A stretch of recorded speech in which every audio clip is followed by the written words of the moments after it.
Hello. So, in this lesson, we will move with the basics of economics, where we will talk about the sectors and types of the national income. So, when we are talking about the sectors of economy, सबसे पहले देखा जाए तो हर एक country ये चाहेगी कि उसकी जो इकोनॉमी हो वो ज़्यादा से ज़्यादा उसमें ग्रोथ हो. सो हर एक इकोनॉमी ये चाहती है, they try to maximize the returns of economy in which it is involve. अभी वो किसी भी तरह के इकोनॉमी में इन्वॉल्व हो तो वो चाहेगी ही कि मेरा ग्रोथ. तो ये जो हमारे सेक्टर्स हैं इकोनॉमी के, ये बेसिकली तीन ब्रॉड कैटेगरीज में डिवाइड किए गए हैं: primary sector, secondary sector and tertiary sectors. Primary sectors में क्या होता है कि हम लोग जो है किसी भी रिसोर्स का डायरेक्ट यूज़ करते हैं. जैसे एग्रीकल्चर, एग्रीकल्चर में हम लोग लैंड का डायरेक्ट यूज़ करते हैं. हम लोग सीधा सीधा खेती खेती करते हैं, या फिर फॉरेस्ट्री और फिशिंग, मछली पालन या फिर पशु पालन, किसी भी तरह का ऐसा उद्योग जिसमें हम लोग कि कोई भी नेचुरल रिसोर्स क्या होता है, मीन्स प्राकृतिक संसाधन जो प्रकृति में ऑलरेडी प्रेजेंट है, उसको हम लोग डायरेक्ट यूज़ करते हैं. उसको बोलते हैं प्राइमरी सेक्टर. सेकेंडरी सेक्टर में क्या होता है? सेकेंडरी सेक्टर मीन्स कि वो जो प्राइमरी सेक्टर के प्रोडक्ट्स हैं उनको as a raw material use किया जाता है. तो अभी as a raw material use करने का मतलब क्या हो गया? मान लो कोई बिस्किट फैक्ट्री है, तो वो गेहूँ या फिर मैदे का यूज़ करेगी. ये हमारी एग्रीकल्चर सेक्टर से हमने पैदा किया है, गेहूँ या फिर मैदा या फिर राइस. तो अभी क्या हुआ, इंडस्ट्री में उसको क्या किया, हमने बिस्किट बना लिया. बिस्किट एक मेरा प्रोडक्ट बन के तैयार हो गया, लेकिन हमने रॉ मटेरियल क्या यूज़ किया? रॉ मटेरियल यूज़ किया हमने प्राइमरी सेक्टर्स का, यानी एग्रीकल्चर का. मीन्स तो सेकेंडरी सेक्टर हम बेसिकली मैन्युफैक्चर सेक्टर को बोलेंगे, जैसे ऑटोमोबाइल्स या फिर डिफरेंट फैक्ट्रीज़, जो कि प्राइमरी सेक्टर के प्रोडक्ट को as a raw material use करती हो. तीसरा कैटेगरी है हमारा टर्शियरी सेक्टर.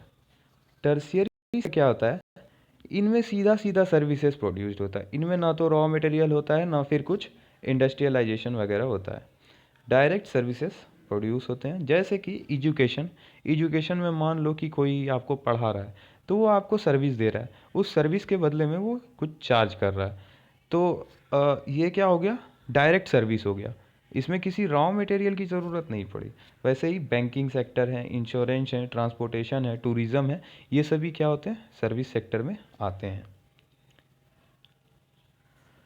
अब इन्हीं सेक्टर्स के ऊपर डिपेंड करता है हमारा इकोनॉमी. ठीक है. अभी ये टाइप्स ऑफ इकोनॉमी, किसी भी कंट्री का टाइप क्या है इकोनॉमी का, ये कैसे पता चलेगा? जितना भी उस कंट्री का प्रोडक्शन है, ठीक है, देखा जाएगा उस पार्टिकुलर सेक्टर में कितना ज़्यादा प्रोडक्शन है. मान लो कि प्राइमरी सेक्टर है, तो प्राइमरी सेक्टर में उस कंट्री का कितना प्रोडक्शन है, या फिर सेकेंडरी सेक्टर में उस कंट्री का कितना प्रोडक्शन है, या फिर कितने उस कंट्री के कितने लोग उस सेक्टर पे डिपेंडेंट हैं. इससे डिसाइड होगा कि किस टाइप ऑफ इकोनॉमी है उस कंट्री की. तो अगर हम ब्रॉड वे में देखें तो टाइप्स ऑफ इकोनॉमी भी तीन ही वे में डिसाइड की जाती है. एक होता है एग्रेरियन इकोनॉमी, इंडस्ट्रियल इकोनॉमी और सर्विस इकोनॉमी. देखो, प्राइमरी सेक्टर को मोस्टली बहुत लोग क्या करते हैं, रिफ़र कर देते हैं कि primary sector means agriculture. Agriculture is a type of primary sector, as also it is in case of India. So क्योंकि यहाँ पे प्राइमरी सेक्टर में मोस्टली लोग एग्रीकल्चर में इन्वॉल्व होते हैं, इसीलिए हम लोग डायरेक्ट एग्रीकल्चर उसको प्राइमरी सेक्टर को रिफ़र कर देते हैं. ठीक है. तो अगर किसी भी कंट्री का 50% और मोर कंट्रीब्यूशन, अगर किसी सेक्टर का 50% और मोर कंट्रीब्यूशन हो उस कंट्री के टोटल आउटपुट में, वो जितना भी उसका आउटपुट आता हो उस कंट्री का मनी वाइज, उसमें किसी भी सेक्टर का अगर 50% या 50% से ज़्यादा आउटपुट हो, तो हम बोलेंगे कि उसी टाइप का इकोनॉमी है उस कंट्री का। अभी मान लो एग्रेरियन इकोनॉमी है, इसका मतलब ये हुआ कि प्राइमरी सेक्टर में अगर 50% या 50% से ज़्यादा वो टोटल आउटपुट दे रहा है, या फिर उस कंट्री के 50% लोग उस सेक्टर पे डिपेंडेंट हैं, तो हम क्या बोलेंगे, उस कंट्री का इकोनॉमी एग्रेरियन है। दूसरा इंडस्ट्रियल, अगर मान लो उस कंट्री के सेम थिंग, अगर मान लो उस कंट्री के बहुत ज़्यादा लोग इंडस्ट्रीज़ पे डिपेंड करते हैं, या फिर इंडस्ट्रीज़ मैन्युफैक्चरिंग बहुत ज़्यादा होती है, तो किस टाइप ऑफ कौन सी टाइप ऑफ इकोनॉमी होगी, इंडस्ट्रियल। और अगर उस कंट्री के लोग सर्विस सेक्टर पे डिपेंड करते हैं, जैसे एजुकेशन हो गया, इंश्योरेंस हो गया, बैंकिंग हो गया, तो कौन से टाइप की इकोनॉमी होगी, सर्विस इकोनॉमी। अगर हम देखें इंडिया की, अगर हम पार्टिकुलरली इंडिया की बात करें, तो 2003 से 13 के बीच में जो सेंसस और सर्वे हुआ था, उसमें दे पाया गया कि 65% सर्विस जो थी वो सर्विस इकोनॉमी थी। 65% ऑफ पॉपुलेशन जो बेस्ड है वो सर्विस इकोनॉमी पे बेस्ड थी, एंड 27% जो थी वो इंडस्ट्रियल इकोनॉमी पे बेस्ड थी, and 8% on primary economy means agrarian economy पे बेस्ड थी। ठीक है। अभी आजकल देखो, जैसे ही इंडस्ट्रियल रिवॉल्यूशन हुआ 19th सेंचुरी में, जैसे ही इंडस्ट्रियल रिवॉल्यूशन हुआ, लोगों का झुकाव क्या हो गया, प्राइमरी सेक्टर से इंडस्ट्रियलाइजेशन की तरफ जाने लगा। ठीक है। और आजकल में 21st सेंचुरी में क्या देखा जा रहा है कि लोगों का झुकाव जो है वो ज़्यादा से ज़्यादा सर्विस सेक्टर की तरफ बढ़ते जा रहा है। इसको बोलते हैं स्टेजेस ऑफ ग्रोथ। मींस जितना ज़्यादा लोग डाइवर्ट कर रहे हैं सर्विस सेक्टर की तरफ, उतना ये स्टेजेस ऑफ ग्रोथ कहा जाता है। अभी नेशनल इनकम, नेशनल इनकम क्या होता है, किसी भी कंट्री का इनकम। ठीक है। किसी भी पर्सन का इनकम अगर हमको देखना हो तो वो कैसे पता चलेगा, क्या उसके कितना उसका सैलरी है या फिर कितना उसका खर्च है, वो सब चीज़ मैनेज करके उसका कितना इनकम आ रहा है टोटल। लेकिन country is a broad aspect, तो किसी भी कंट्री का अगर हमको इनकम जानना हो तो वो हम 4 तरीके से जान सकते हैं, 4 तरीके से उसको मेज़र किया जाता है। पहला होता है जीडीपी, एनडीपी, जीएनपी और एनएनपी। तो आखिर ये होता क्या है, अब आगे जानते हैं। जीडीपी, जीडीपी का जो फुल फॉर्म होता है उसको बोलते हैं gross domestic product. Gross domestic product कैसे कैलकुलेट किया जाता है, अभी क्या होता है, value of final goods and service produced within the boundary of nation during 1 year period for India 1 April to 31 March. Value of final goods, सबसे पहले तो GDP is gross domestic product.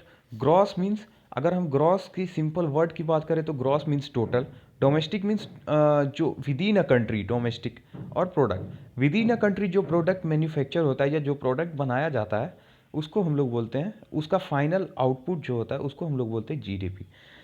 तो वैल्यू ऑफ फाइनल गुड्स, मान लो कि गेहूं से हम लोग बिस्किट बनाते हैं, तो biscuit is the final goods, तो हम लोग गेहूं के कॉस्ट को उसमें इंक्लूड नहीं करेंगे, वो ऑटोमेटिकली बिस्किट के कॉस्ट में गेहूं का कॉस्ट इंक्लूड होगा। तो बिस्किट का जो फाइनल प्राइस होगा वो डायरेक्टली इंक्लूड हो जाएगा मेरा किसमें, जीडीपी में। तो फाइनल प्रोडक्ट, जो हमारा फाइनल प्रोडक्ट रहेगा उसमें, उसी की वैल्यू कैलकुलेट की जाएगी जीडीपी में। ठीक है।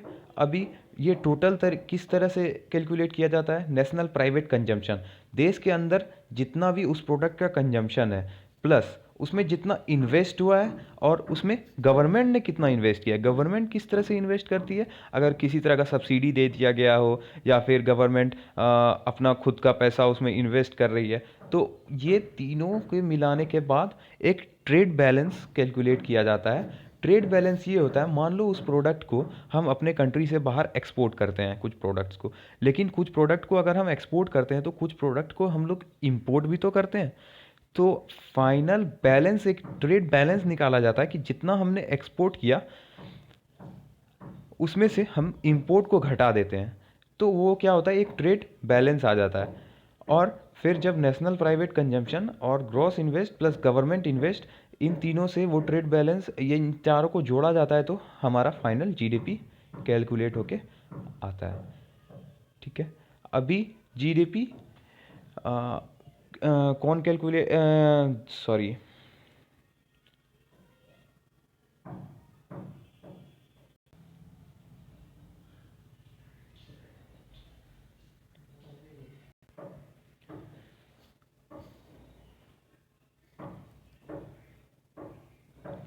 भी क्या है? आईएमएफ। आईएमएफ क्या करती है कि आईएमएफ का full form international monetary fund, ये क्या करती है, डिफरेंट नेशंस को रैंक करती है on the basis of triple P. Triple P क्या होता है? परचेजिंग पावर पैरिटी, जो कि जीडीपी के बेसिस पे रैंकिंग निकालती है डिफरेंट कंट्रीज़ का।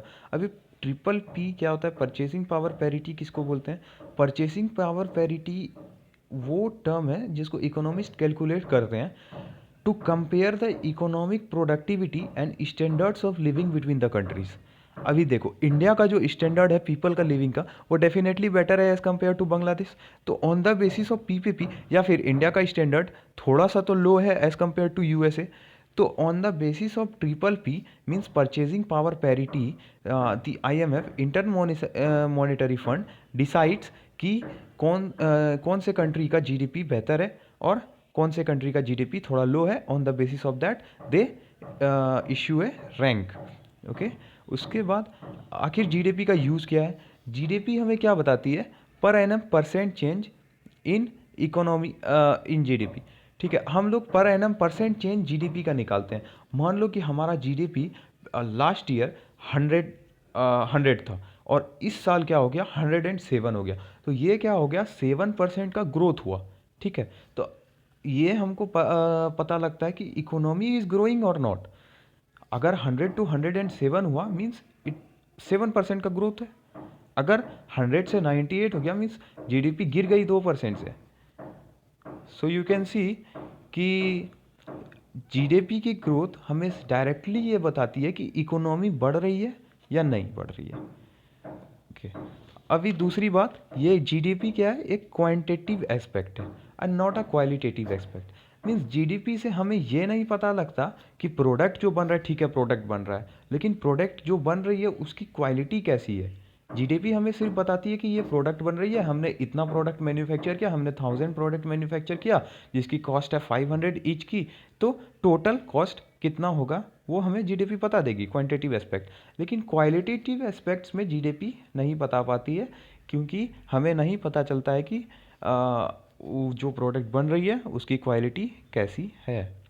Okay, now second term is net domestic product. तो नेट डोमेस्टिक प्रोडक्ट क्या होता है? इसमें से हम लोग जीडीपी में डिप्रिसिएशन को घटा देते हैं।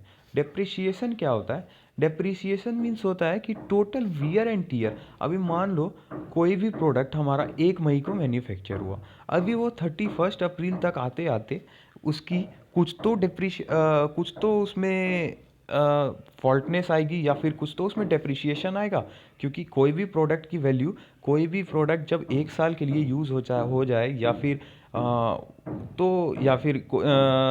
उसमें कुछ तो वियर एंड टीयर आएगी।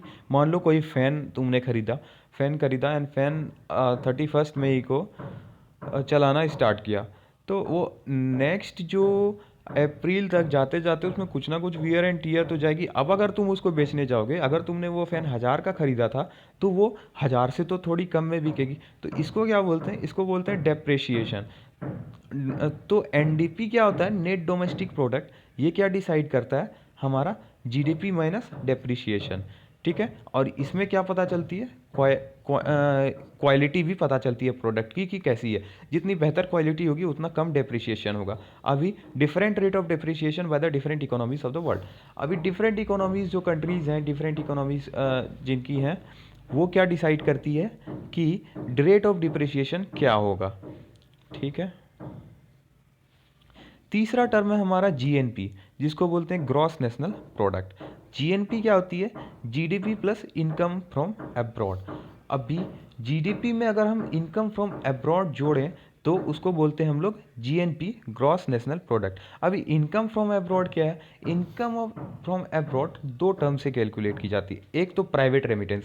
प्राइवेट रेमिटेंस क्या होती है? अगर मान लो कोई इंडियंस बाहर में यूएस में रह रहा है या फिर यूके में रह रहा है, तो वहाँ पे वो कुछ ना कुछ तो सैलरी गेन करेगा, या फिर कोई तो काम करता होगा या तो बिजनेस करता होगा, तो उसकी कुछ तो सैलरी आएगी। मान लो वो कोई फंड ट्रांसफ़र करता है अपने फैमिली में इंडिया में, ठीक है, तो वो क्या होगा? इनकम फ्रॉम अब्रॉड में काउंट किया जाएगा। ठीक है, दूसरा क्या है? Interest on external loans. अभी मान लो इंडिया ने बांग्लादेश को कुछ लोन दिया, लेकिन अगर जापान से इंडिया कुछ लोन लिया है तो वो इंटरेस्ट को बैलेंस आउट करना होता है। मीन्स अगर हमें कुछ इंटरेस्ट देना है किसी और कंट्री को, तो वो इंटरेस्ट क्या होगा, माइनस हो जाएगा टोटल इंटरेस्ट अगर हमें किसी से लेना है तो। और वो ये फाइनली कैलकुलेट करेगा इनकम ऑफ फ्रॉम अब्रॉड, और जब इसको जीडीपी के साथ हम लोग ऐड कर देंगे तो हमारा क्या आएगा, ग्रॉस नेशनल प्रोडक्ट, जिसको हम लोग बोलते हैं जीएनपी। चौथा जो हमारा मेजरमेंट टूल है वो है नेट नेशनल प्रोडक्ट, जिसको एनएनपी बोलते हैं। एनएनपी क्या होता है, जीएनपी माइनस डिप्रेसिएशन। अभी देखना, जीएनपी क्या था, GDP plus income from abroad. अभी इसमें से हम लोग डिप्रिसिएशन माइनस करते हैं, ये हमारा प्यूरेस्ट फॉर्म ऑफ इनकम होता है, इनकम ऑफ नेशन। अभी इसमें क्या हो गया, हर एक quantitative as well as qualitative ऐसा कुछ रहा ही नहीं जो कि छूटा हो। अभी हमने क्या किया, जीडीपी भी इंक्लूड कर लिया, जीडीपी इंक्लूड किया, उसके बाद इनकम फ्रॉम अब्रॉड भी इंक्लूड कर दिया। मीन्स क्या हो गया, जीएनपी आ गया, और उसमें से हम लोग डिप्रिसिएशन माइनस करते हैं। तो ये क्या है, हमारा purest form of income of nation. अभी जीएनपी को अगर हम लोग सॉरी एनएनपी को अगर हम लोग टोटल पॉपुलेशन से डिवाइड कर देंगे तो वो हमारा क्या आएगा, पर कैपिटा इनकम। एक तो एनएनपी नेट नेशनल प्रोडक्ट है, ये हमारा प्यूरेस्ट फॉर्म ऑफ नेशन है, इनकम ऑफ नेशन है। अभी इसको हम लोग टोटल पॉपुलेशन ऑफ इनकम से अगर हम डिवाइड करेंगे तो ये क्या आएगा, per capita income. Per capita income क्या होता है, प्रत्येक इंसान की एक आय, ठीक है। Higher the rate of depreciation, lower per capita income of any nation. अभी देखो, higher rate of depreciation, depreciation का रेट अगर ज़्यादा बढ़ जाए, मीन्स वियर एंड टीयर किसी प्रोडक्ट में ज़्यादा होता है, हम लोग क्वालिटी वाले प्रोडक्ट मैन्युफैक्चर नहीं कर पा रहे हैं, तो ऑब्वियस सी बात है कि उसका वियर एंड टीयर ज़्यादा होगा। तो वियर एंड टीयर जब ज़्यादा होगा तो रेट ऑफ डिप्रिसिएशन भी हाई जाएगा। रेट ऑफ डिप्रिसिएशन अगर हाई गया तो हमारा एनएनपी कम आएगा। अगर एनएनपी कम आया तो जब हम लोग एनएनपी को टोटल पॉपुलेशन से डिवाइड करेंगे तो हमारा क्या होगा, पर कैपिटा इनकम जो है वो लो आएगा। और कोई भी ग्रोइंग नेशन या फिर डेवलपिंग नेशन नहीं चाहेगा कि मेरा पर कैपिटा इनकम लो हो, हर कोई चाहता है कि हम डेवलप्ड रहें, ठीक है। अभी एक और टर्म आती है बेसिक्स में, जो है cost and price of national income. अभी नेशनल इनकम में दो तरह के टर्म है, एक कॉस्ट और एक प्राइस। अभी देखा जाए होते क्या है, इनके दो सेट हैं, कॉस्ट के भी दो सेट हैं और प्राइस के भी दो सेट हैं। कॉस्ट के जो पहला सेट है उसको बोलते हैं हम लोग फैक्टर कॉस्ट। फैक्टर कॉस्ट क्या होता है, input cost producer occur while production. अभी मान लो कि मैं कुछ बना रहा हूँ, मैं एक पेन बना रहा हूँ, ठीक है, तो मेरा इनपुट कॉस्ट कितना होगा, कितने प्लास्टिक्स चाहिए, कितने रबर चाहिए, कितनी इंक चाहिए, ये मेरा इनपुट कॉस्ट होगा जो एक पेन को मैन्युफैक्चर करने में लगेगा, ठीक है। लेकिन दूसरा क्या होता है, मार्केट कॉस्ट। मार्केट कॉस्ट क्या होता है, अभी मान लो मैंने मैन्युफैक्चर किया कोई पेन, तो अभी उसको मुझे मार्केट तक पहुंचाना है, इसमें कुछ इनडायरेक्ट टैक्सेस भी लगेंगे, उसमें जीएसटी इंक्लूड होगा, उसमें ट्रांसपोर्टेशन चार्जेस लगेंगे। तो फाइनल जब वो मार्केट में रीच करेगा, किसी दुकान में वो बिकेगा, जितने तक वो पहुंचेगा उसको उस पार्टिकुलर दुकान तक या फिर शोरूम तक पहुंचाने में, मार्केट पहुंचाने में जितना ज़्यादा कॉस्ट बढ़ेगा आफ्टर द फैक्टर कॉस्ट, उसको हम लोग बोलेंगे मार्केट कॉस्ट, ठीक। उसी तरह प्राइस के भी दो, एक होता है कांस्टेंट। अभी कांस्टेंट प्राइस क्या होता है, हम लोग जो है पिछले साल का जो प्राइस है, पिछले ईयर को हम लोग बेस ईयर मान लेते हैं, ठीक है, कांस्टेंट प्राइस। और दूसरा प्राइस है करंट प्राइस। इन दोनों में बस इन्फ्लेशन का अंतर है। इन्फ्लेशन क्या होता है, inflation is nothing but just महंगाई। इन्फ्लेशन मतलब महंगाई। तो कांस्टेंट और करंट में क्या अंतर है, कांस्टेंट प्राइस मीन्स कि हम लोग पिछले साल को, मान लो अभी 2021 है या फिर 2020 से 21 का पीरियड चल रहा है अगर, तो हम लोग क्या करेंगे, 19 से 20 के पीरियड को हम लोग मान लेंगे बेस ईयर, ठीक है। बेस ईयर में जितनी महंगाई गई थी, उसी महंगाई के सेम महंगाई से हम लोग वो महंगाई सेम रह जाएगी और वो प्राइस में इंक्लूड होगी, उसको बोलते हैं हम लोग कांस्टेंट। लेकिन करंट में क्या होता है, प्रेजेंट डे इन्फ्लेशन। आज अगर इस पेन का दाम 5 रुपये है और कल महंगाई अचानक से बढ़ गई और इस पेन का दाम 10 रुपये हो गया, तो मेरा कॉस्ट जो भी रहा हो, हम मेरा जो प्राइस होगा पेन का वो क्या होगा, 10। लेकिन अगर पिछले साल का इन्फ्लेशन 5 से बढ़कर सिर्फ 2 हुआ था, तो मेरा क्या होगा प्राइस, 7। तो कांस्टेंट और करंट में सिर्फ इम्पैक्ट ऑफ इन्फ्लेशन है और कुछ नहीं। आज का महंगाई और बेस ईयर यानी कि पिछले साल का महंगाई, इसी पे डिपेंड करता है प्राइस। Thank you.